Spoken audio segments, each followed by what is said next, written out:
আসসালামু আলাইকুম এভরিওয়ান। ১৬ বছর পর গল্পের ৬ নম্বর পর্ব। তো চলো বেশি কথা না বলে গল্প শুরু করা যাক। এখানে বেশ কিছু অফিসার দাঁড়িয়ে আছে যারা প্রত্যেকেই আমাদের স্পেশাল টিমের। আমি বললাম এসব হলো কি করে? রাজন বলল, স্যার আমরা রাস্তায় দেখতে পেয়েছি। আমি বললাম এসব কেসের জন্য পুলিশের দরকার। পুলিশরা কি করছে? এই এলাকাটা কি কোনো পুলিশের আন্ডারে নেই? রাজন বলল, স্যার আমরা ঘটনাস্থল দিয়ে যাচ্ছিলাম, ভিড় দেখে গাড়ি থামিয়ে আমরা সবাই দেখতে যাই, দেখি লোকটা রক্তাক্ত অবস্থায় পড়ে আছে, তাই আমরা কেসটা নিয়ে নেই কোনো পুলিশকে ইনফর্ম না করেই। আমি বললাম এটা পুলিশের দায়িত্ব, আর সবচেয়ে বড় কথা আমরা একটা মিশনে আছি, মিশন শেষ না হওয়া পর্যন্ত আমার পরিচয় কোনোভাবেই ফাঁস হতে দেওয়া যাবে না। আপনারা এমন কাঁচা কাজ করলে কিভাবে হবে বলতে পারেন? রাজন বলল, সরি স্যার। আমি বললাম পুলিশকে ইনফর্ম করে তদন্ত করার জন্য দিয়ে দিন। দাঁড়ান, সিনিয়র স্যার কোথায়? আপনি আমায় ডাকলেন যে? রাজন বলল, সিনিয়র স্যার শহরের বাইরে আছেন, আমাকে বলেছেন আমাদের কোনো সমস্যা হলে আপনাকে জানানোর জন্য। আমি বললাম আচ্ছা, আপনারা স্যারকে জানাননি এই ঘটনার কথা? রাজন বলল, না স্যার, স্যার বলেছিল উনাকে ডিস্টার্ব না করার জন্য। আমি বললাম, ও আচ্ছা দাঁড়ান, ব্যাপারটা আমি দেখছি, পুলিশের কাছে দেওয়ার দরকার নাই। আমাদের একটা স্পেশাল টিম গঠন করেছেন আমাদের সিনিয়র স্যার, উনার অবর্তমানে যার পুরো দায়িত্ব আমার কাঁধে, আর এখন আরো একটা দায়িত্ব পড়লো। আমি বললাম আচ্ছা, লোকটাকে গুলি কে করেছে? রাজন বলল, কেউ মুখ খুলেনি স্যার। আমি বললাম আশ্চর্য, জনসম্মুখে কেউ একজনকে গুলি করে দিল আর কেউ মুখ খুলছে না। রাজন বলল, না স্যার। আমি বললাম আচ্ছা ঠিক আছে, এর পরিচয় খুঁজে বের করুন, খুব তাড়াতাড়ি আমার চাই এটা। অফিসে এসেছি নিজের গেট আপ চেঞ্জ করে, কে জানে কে কখন দেখে ফেলে, তাই এই পদ্ধতি। জলদি আমাদের মেন অফিস থেকে বেরিয়ে গেলাম। এদিকে কোম্পানির অফিসের সময় হয়ে গেছে, তাই তাড়াতাড়ি একটা পার্লারে ঢুকে নিজের গেট আপ পরিবর্তন করে অফিসের জন্য বেরিয়ে পড়ি। আমি অফিসে বসে কাজ করছি, এর মধ্যে সিনিয়র স্যারের ফোন এলো। আমি বললাম হ্যালো স্যার। স্যার বলল, হ্যালো, দুঃখিত আদিব, তোমাকে আগে জানাতে পারিনি, একটা বিশেষ কাজে শহরের বাইরে আসতে হলো আমাকে। আমি বললাম সমস্যা নাই স্যার। স্যার বলল, আচ্ছা তোমরা সাবধানে থেকো কেমন? আমি বললাম আচ্ছা স্যার, আপনিও নিজের খেয়াল রেখে কাজ করবেন, বলেই ফোনটা কেটে দেই। স্যারকে এখানে নতুন ঝামেলার কথা জানাইনি। ফোনটা রাখতে আবার বেজে ওঠে। আমি বললাম হ্যালো। অপর সাইড থেকে রাজন বলল, হ্যালো স্যার। আমি বললাম বলো। রাজন বলল, যে লোকটা খুন হয়েছে সে স্যার আওয়ারা টাইপের লোক, যাকে বলে বখাটে, টাকার বদলে খারাপ সব কাজ করে। আমি বললাম ও আচ্ছা, তাহলে বাদ দাও, এসব লোকের মৃত্যু এভাবেই হবে, না জানি এরা আগে কত লোকের জীবন নিয়েছে। রাজন বলল, ওকে স্যার। আমি বললাম তা কে মেরেছে জানতে পারলে কিছু? রাজন বলল, হ্যাঁ স্যার, সেখানে উপস্থিত ছিল এমন একজন মুখ খুলেছে। আমি বললাম গুড, কে সে? রাজন বলল, রাফসান চৌধুরী, শুধু এই নামটাই গুলি করার পর চিৎকার করে বলেছিল। আমি বললাম আচ্ছা, এই রাফসান চৌধুরী সম্পর্কে কিছু জানতে পারলে? রাজন বলল, খোঁজ চলছে স্যার। আমি বললাম ওকে, তাড়াতাড়ি করো, বলেই ফোন কেটে দিয়ে নিজের কাজে মনোযোগ দেব। তখনই আমার মনে পড়লো কি নাম বলল? রাফসান চৌধুরী মানে আরসি, এখানেও আরসি। ফোনটা নিয়ে রাজনকে ফোন দিলাম আবার। আমি বললাম হ্যালো। রাজন বলল, হ্যালো স্যার। আমি বললাম শুনো, এই রাফসান চৌধুরীর ফুল ডিটেলস আমার চাই, সে কি করে, কোথায় থাকে, এভরিথিং। রাজন বলল, ওকে স্যার। রাজনের সাথে কথা শেষ করে আমি অফিসের আরো কিছু টুকটাক কাজ সেরে নেই। অফিস থেকে বাড়িতে ফিরে দেখি বাড়িতে বিয়ের তোড়জোড় চলছে, আর মাত্র সপ্তাহখানেক বাকি, আর আফজাল আল ইমরানের একমাত্র মেয়ের বিয়ে বলে কথা, সে তো আর যেমন তেমন হবে না, তাই আয়োজন চলছে সেই রকম ভাবেই। আমি বাড়িতে এসেই নিজের রুমে চলে যাই, ফ্রেশ হয়ে এসে সোফায় বসে পড়লাম। মাথায় একটা কথা ঘুরপাক খাচ্ছে, কেসের শেষ অবধি পৌঁছাতে পারছি না, জানি না সামনে আরো কত সত্য বেরিয়ে আসে। আর এদিকে আমার বাড়ির 2 মাসের ভাড়া, সে টাইমটা শেষ হয়ে আসছে। কি করি, কিছু একটা করতে হবে, এই বলে রুম থেকে বেরিয়ে গেলাম। দেখি বাবা কিছু লোকের সাথে কথা বলছে। আমি পেছনে গিয়ে দাঁড়াই, উনি খেয়াল করে বললেন, আরে রাজ, কিছু বলবে নাকি? আমি বললাম, জি আঙ্কেল, আমার একটা অনুরোধ আছে। বাবা বলল, বলো। আমি বললাম, আঙ্কেল আমি তো 2 মাসের জন্য ভাড়াতে থাকতে এসেছিলাম, কিন্তু এখন দেখছি আমার কাজ এখনো শেষ হয়নি, তাই আমার আর কিছু সময় লাগবে, এজন্য বলছিলাম আমাকে আর কিছুদিন থাকতে হতে পারে। কথাগুলো বিনীত সুরে বললাম। আমার কথা শুনে উনি কিছুটা গম্ভীর হলেন, তারপর ভেবে বললেন, থাকতে পারো, তবে আমার একটা শর্ত আছে। আমি বললাম, বলুন। বাবা বলল, তোমাকে এই বাড়িতে নিজের বাড়ি মনে করে থাকতে হবে, আমার মেয়ের বিয়েতে তোমাকে শুরু থেকে শেষ পর্যন্ত থাকতে হবে, পারবে? আমি বললাম, আঙ্কেল আমি তো একটা কাজে এসেছি, তবে আমি চেষ্টা করব। কথাটা বলার পর বাবা একটা অট্টহাসি দিলেন, তারপর আমার কাঁধে হাত রেখে বললেন, বাবা তুমি যতদিন ইচ্ছে এই বাড়িতে থাকতে পারো। আমি বললাম, ধন্যবাদ আঙ্কেল, বলেই আবার উপরের দিকে যাওয়ার সময় পেছন থেকে কেউ ডাক দিল। ঘুরে দেখি আমার বোনের শ্বশুর মশাই। আমি বললাম, আসসালামু আলাইকুম। উনি সালামের উত্তর নিলেন। উনার সাথে বেশ কিছুক্ষণ কথা হয়, ওই দিনের সাহায্যের জন্য ধন্যবাদ জানায় আমাকে, আর বাবাকেও ঘটনা খুলে বলে। এদিকে কথা বলার মধ্যে আমার একটি ফোন আসে, আর আমি বেরিয়ে যাই। আমি আমার কাজ শেষ করে ফিরতে যাব তখনই দেখি ইসি কোথাও যাচ্ছে, তাই ওর পিছু নিলাম আমিও। কিছুটা দূর যাওয়ার পর ও গাড়ি থেকে নেমে গেল, আর তাই আমিও নিজের বাইকটা থেকে নেমে পায়ে হেঁটে ওর পিছু নেই। ইসি দুটো লোকের সাথে কথা বলে তাদের দুদিকে পাঠিয়ে দিল আর নিজে এগোচ্ছে সামনের দিকে। লোকগুলো দেখে মনে হচ্ছে পুলিশের লোক, আর তারা আজ কোনো বিশেষ কাজে এখানে এসেছে। জায়গাটা আমার অচেনা, তবে আমি ইসির পিছু পিছু লুকিয়ে লুকিয়ে এগোতে লাগলাম। ইসি লুকিয়ে ভেতরে ঢুকে গেছে, কিন্তু আমি যেতে পারিনি, কারণ এখন ভেতরে গেলে ইসির মুখোমুখি হতে হবে। তাই এখানেই দেওয়াল ঘেঁষে দাঁড়িয়ে থাকি। বেশ অনেকক্ষণ হয়ে গেল সে ফিরছে না, তাই এবার সাহস নিয়ে উকি দিলাম ভেতরে দেখার উদ্দেশ্যে। যা দেখলাম তাতে আমার অবস্থা যায়। কি করি, ইসি ভেতরে ধরা পড়ে গেছে। একটা ছেলে সেখানে আছে, যদিও অনেকেই আছে, তবে সে যে এখানকার বস সেটা বুঝতে বাকি থাকলো না তার পোশাক আর স্টাইল দেখে। কি করব ভাবছি, কিন্তু বেশিক্ষণ ভাবার টাইম নেই, যে কোনো সময় ওরা গুলি করে দিতে পারে। তাই গায়ের শার্টটা খুলে ভালো করে মুখটা পেঁচিয়ে মুখোশ করে নিলাম, আর পেছন থেকে কয়েকজনকে শুট করায় অনেকেই নিচে পড়ে গেছে। ঘটনা হঠাৎ ঘটায়, কেউ কিছু বুঝে উঠতে পারেনি। এভাবে বেশ কিছুক্ষণ চলার পর ইসির মাথায় একটা আঘাত পায়, যার কারণে সে অজ্ঞান হয়ে নিচে পড়ে। আর আমার সামনে এখন সেই ছেলেটাই, যাকে দেখে আমার বস বলে মনে হয়। দুজনের ধস্তাধস্তিতে সে অনেকটা কাবু হয়ে পড়ে। শেষ পর্যন্ত মাটিতে নেতিয়ে পড়লে আমি মার বন্ধ করি। সেখান থেকে বের হওয়ার আগে ইসির সাথে আসা লোক এখানে পৌঁছে যায়। ওরা আমায় দেখে ফেলার আগেই আমি সেখান থেকে আমার মুখটা ঢেকে চলে আসি। আমার মুখ থেকে কাপড় সরে গেছিল, জানি না ওরা দেখেছে কিনা। সেখান থেকে বেরিয়ে তাড়াতাড়ি বাসার উদ্দেশ্যে বেরিয়ে পড়ি। ইসির খোঁজ নেওয়া হয়নি, এখন ওর খোঁজ নিতে গেলে ধরা পড়তে হবে, তাই আড়ালে থাকাটাই ভালো। আমি রুমে বসে ল্যাপটপে কাজ করছি, তখন ফোন আসে। ফোনটা কাটার সাথে সাথে ল্যাপটপে মেল বক্স ওপেন করলাম, আর যা দেখলাম তাতে আমি পুরোই অবাক। মেইলটা আসার পর ডিটেলস দেখার আগে ছবিটা দেখে আমার চোখ ছানা বড়া হওয়ার অবস্থা। এই তো সেই ছেলেটা যাকে আজ মেরে এলাম। বেঁচে আছে কিনা আল্লাহ মালুম। নাম রাফসান চৌধুরী, এতদিন আমেরিকা ছিল, বাংলাদেশে ওর কেউ আছে কিনা জানা নেই। আমি রাজনকে আবার ফোন দিলাম। আমি বললাম হ্যালো। রাজন বলল হ্যালো স্যার। আমি বললাম আচ্ছা, ও এখন কোথায় আছে জানো কিছু তোমরা? ছেলেটা হসপিটালে, কেউ খুব মারধর করেছে নাকি। ডাক্তারের সাথে কথা বলে জানতে পারি এখন সে কোমায়। আমি বললাম যাহ। রাজন বলল কি হলো স্যার? আমি বললাম না কিছু না। আচ্ছা তুমি তোমার কাজ করো, এই বলে ফোনটা কেটে দিলাম। কাজটা কি করলাম, কোমায় পাঠাই দিলাম, এখন কি হবে? এভাবে ভাবতে ভাবতে রাতটা চলে গেল।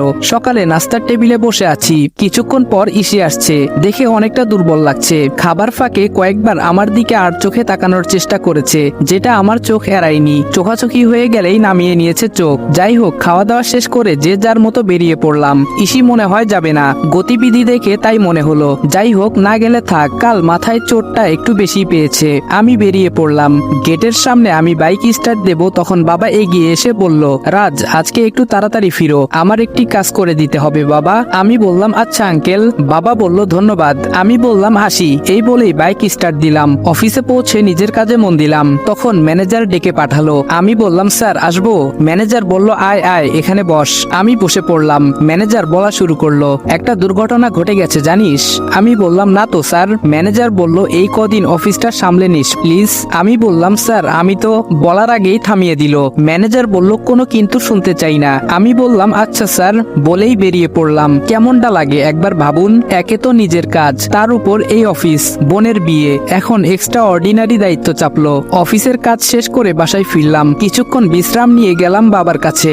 আজ বিকেলে কি একটা কাজ যেন করে দিতে বলেছে, তাই গেলাম। আমি বললাম আঙ্কেল। বাবা বলল আরে রাজ এসো। আমি বললাম কিছু একটা কাজের কথা বলেছিলেন। বাবা বলল ও হ্যাঁ, আমি তো ভুলেই গেছিলাম। শোনো বাবা, রোহানদের বাড়িতে কিছু জিনিস পাঠাতে হবে। আশরাফ তো একটু ব্যস্ত অফিসের কাজে, তাই তোমায় বলছিলাম আর কি, যাবে বাবা?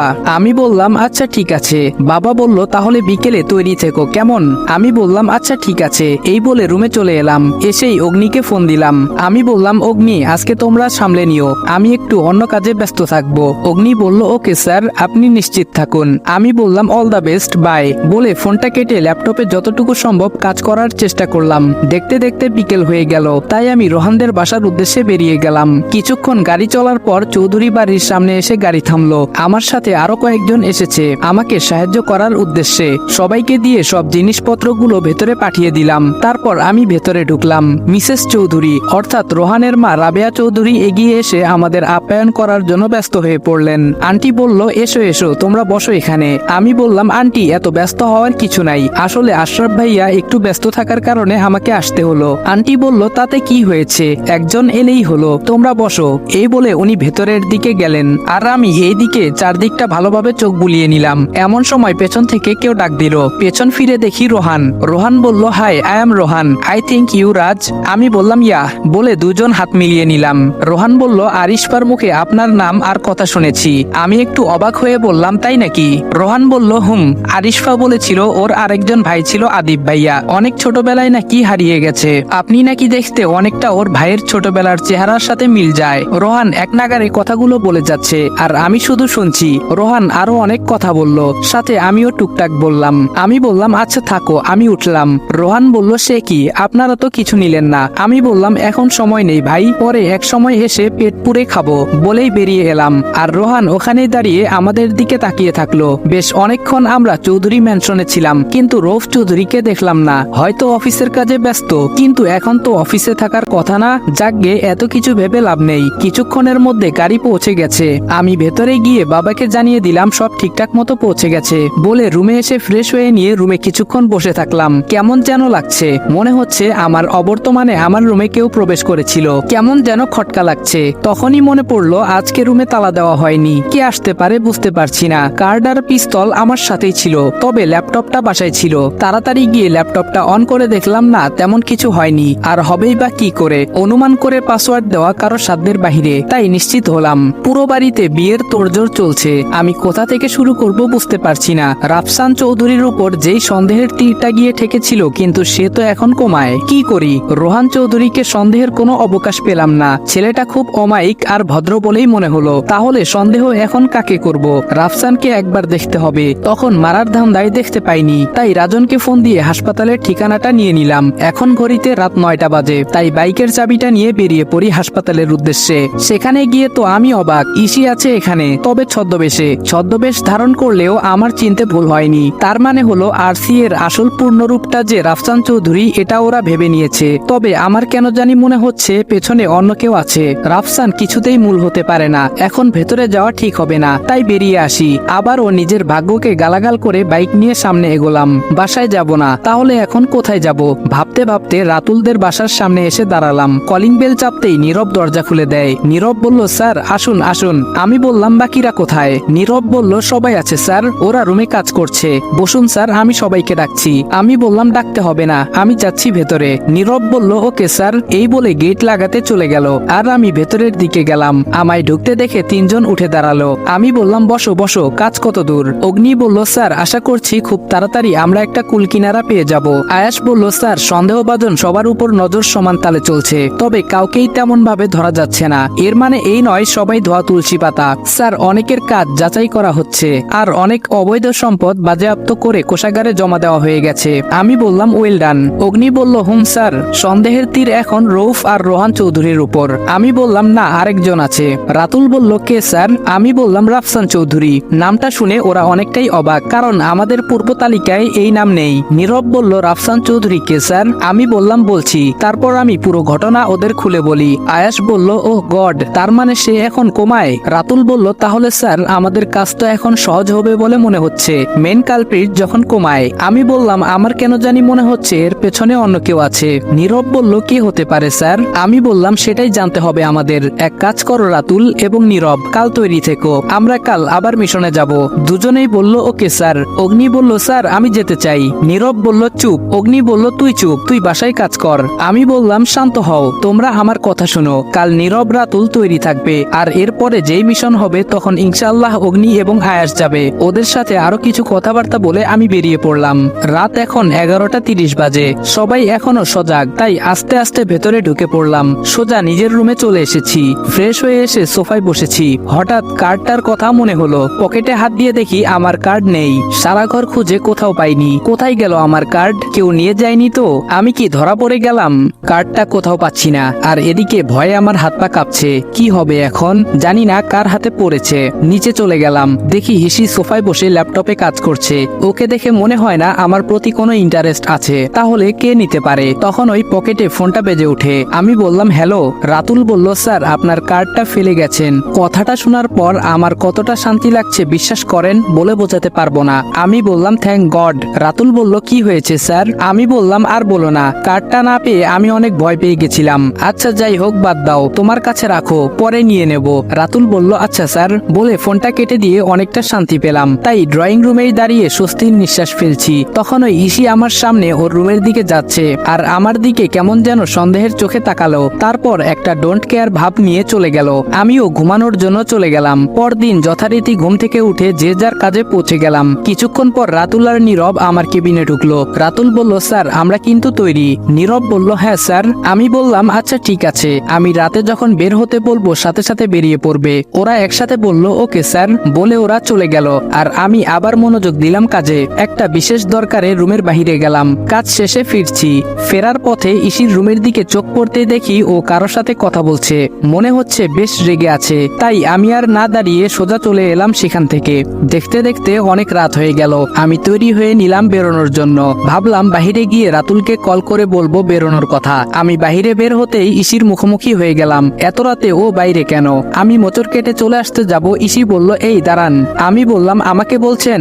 ইসি বলল না, এইখানে আরো অনেকে আছে তো ওদের বলছি। আমি বললাম ওহ, কিন্তু আমি তো কাউকে দেখতে পাচ্ছি না, কোথায় তারা? ইসি বলল ভূত, তাই দেখা যায় না। আমি বললাম ওরে বাবা, আপনি ভূতের সাথে কথা বলেন? ইসি বলল জাস্ট শাট আপ। কোথায় যাচ্ছেন আপনি? আমি বললাম কোথাও না তো। ইসি বলল এত রাতে আপনার কাঁধে ব্যাগ আর বলছেন কোথাও যাচ্ছেন না? আমি বললাম ওহ ব্যাগ, হ্যাঁ তাই তো। ব্যাগ কেন? আমি আসলে বুঝতেই পারিনি কখন ব্যাগটা কাঁধে নিলাম। আসলে আমার না ভুলে যাওয়ার অসুখ আছে ছোটবেলা থেকে। আমার কথাটা ঠিক হজম হয়নি। ইসি বলল ফাজলামি না করে বলুন আপনি কে আর এই বাড়িতে কোন মতলবে ঢুকেছেন? আমি বললাম আপনি এসব কি বলছেন, আমি কিছু বুঝতে পারছি না। ইসি বলল নেকা সাজা হচ্ছে। আমি বললাম বিশ্বাস করুন আমি সত্যি কোনো মতলবে আসিনি। ইসি বলল আচ্ছা তাহলে চলুন, ব্যাগ নিয়ে কোথায় যাচ্ছিলেন আমিও যাব। আমি বললাম আমার না ঘুম পাইছে, আমি রুমে যাই কেমন, আপনিও আসেন। বলেই রুমে চলে এলাম। এসে কাঁধ থেকে ব্যাগটা ছুঁড়ে বিছানায় ফেলে দিলাম। রাগে আমার গা জ্বলে যাচ্ছে। যাই হোক রাতুলকে ফোন দিয়ে বলে দিলাম আমি ফেসে গেছি, তাই আজকে যাওয়া হবে না। এই বলে ফোনটা কেটে দিয়ে সোফায় বসে পড়ি। এখানে বসে থাকতে থাকতে কখন যে চোখ লেগে যায় খেয়াল নেই। চোখ খুলে দেখি 4টা বাজে। তাই আর না ঘুমিয়ে উঠে নামাজ পড়ে নিলাম। তারপর আবার ল্যাপটপে কাজ করতে বসলাম। এদিকে বেলা ভালোই হয়েছে, তাই উঠে গিয়ে তৈরি হয়ে নিলাম অফিসের জন্য। তাড়াতাড়ি নাস্তা করে আমি বেরিয়ে গেলাম। আমার পেছন পেছন ইসিও আসছে। কিছুক্ষণের মধ্যে অফিসে পৌঁছে নিজের কেবিনে কাজ করছি। এর মধ্যে ফোন এলো। অপর পাশের কথা শুনে আমি বললাম আচ্ছা ঠিক আছে, একটু অপেক্ষা করো আমি আসছি বলেই ফোনটা কেটে দিলাম। আর অফিস থেকে না বলেই বেরিয়ে বাইক নিয়ে ছুটলাম ফোনে বলা ঠিকানায়। রাজন বলল স্যার আসুন। আমি বললাম কোথায় দেখাও। রাজন বলল ওই যে স্যার, হাতটা সামনের দিকে ইশারা করে দেখালো। আমি যা দেখলাম, দুটো লোক এই নির্জন স্থানে তাদের গাড়ি দাঁড় করিয়ে ভেতরের দিকে চলে গেল। এলাকাটা শুনশান, তাই দিনের বেলায় কেমন যেন রাতের মতো লাগছে। আমরাও লোকগুলোর পেছন পেছন লুকিয়ে যেতে লাগলাম। কিছুটা দূর যেতেই আরো দুজন এগিয়ে এলো আর আমাদের দেখা প্রথম লোক দুটোর হাতে একটা ব্রিফকেস ধরিয়ে দিল আর এরা একটা ছোট বক্স দিল। দেখে বোঝাই যাচ্ছে এতে স্মাগলিং এর কিছু আছে, তবে এত ছোট বক্সে কি থাকতে পারে তা বুঝতে পারছি না। যাই হোক লোকগুলো কোথায় যায় দেখতে ইচ্ছে ছিল, তবে তা করা ঠিক হবে না। তাই রাজনকে ইশারা দিয়ে বুঝিয়ে দেই পেছন দিয়ে যাওয়ার জন্য। আর আমি সামনে দিয়ে গিয়ে দুটো লোকের মাথায় বন্দুক ধরলে বাকিগুলো ভরকে যায়। আমি বললাম কি ব্যাপার কাকা, কি চলে? একজন বলল কে তোরা? আমি বললাম তোমার ভাতিজা কাকা, চিনতে পারছো না? অন্যজন বলল কাজটা ঠিক করলি না, আমাদের ছেড়ে দে, না হলে জানে মারা পড়বি। আমি বললাম OMG তাই? বলেই রাজনকে ইশারা করলে সে বাকি লোকগুলোর উপর গুলি চালিয়ে দেয় আর সাথে সাথেই তারা মাটিতে লুটিয়ে পড়ে। বাকি আছে দুজন, একজনের হাতে টাকার ব্রিফকেস আর অন্যজনের হাতে বাক্সটি। ওদের দুজনকে নিয়ে চলে আসি গন্তব্যে। আচ্ছা করে খাতির যত্ন করার আদেশ দিয়ে আমি আবারও চলে যাই অফিসে। এদিকে বিয়ের আর মাত্র 3 দিন বাকি, তাই সবাই অনেক ব্যস্ত। বাবার জোরাজোরিতে আমি অফিস থেকে কয়েকদিনের জন্য ছুটি নেই আর ইসির ব্যবস্থা নিজেই করে নেই। এর মধ্যে রাজন আবার কল দেয়। আমি বললাম হ্যালো। রাজন বলল স্যার আমি এখন হাসপাতালে আছি, যেখানে রাফসান চৌধুরী ভর্তি আছে। এখন জায়গায় সন্দেহভাজন কেউ নেই, আপনি আসতে পারেন। আমি বললাম আচ্ছা তুমি থাকো বলেই বেরিয়ে গেলাম। আমি তাড়াতাড়ি হাসপাতালে ঢুকে একটা লোকের উপর চোখ পড়তেই আমি তো অবাকের চরম সীমায় পৌঁছে যাওয়ার উপক্রম।